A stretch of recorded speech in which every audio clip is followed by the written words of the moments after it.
Bueno, la octava edición de Aragón Negro comienza con muchísima ilusión, no sin dificultades, debido a la pandemia, pero hemos tomado todas las medidas de seguridad para garantizar que nuestros actos son seguros y que pueden ustedes asistir a los mismos sin ningún problema. Vamos a desarrollar una serie de programas entre el 15 de enero y el 7 de febrero, pues prácticamente en toda la comunidad autónoma de Aragón, en más de 20 sedes.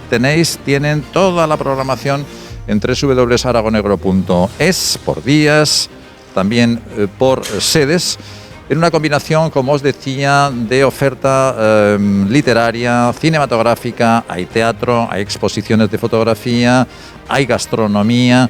En fin, hay actividades para los mayores, para los más pequeños, todo en el entorno del género negro, que es lo que trabajamos nosotros, la intriga, el enigma, la fantasía, elementos que hacen muy atractiva la cultura y que realmente estimula, dinamiza grupos literarios, públicos en general, gente joven, que pueden encontrar en nuestros actos un estímulo. A veces incluso se despierta alguna vocación y en cualquier caso hay una invitación a la creatividad y a la reflexión cultural. Hablamos de novelas, hablamos de películas, hablamos de obras de teatro, sí, pero también hablamos de cultura con mayúsculas, que llega a todas estas poblaciones y a las capitales aragonesas con mucho dinamismo y yo creo que con mucha eficacia. Pero sobre todo es un festival.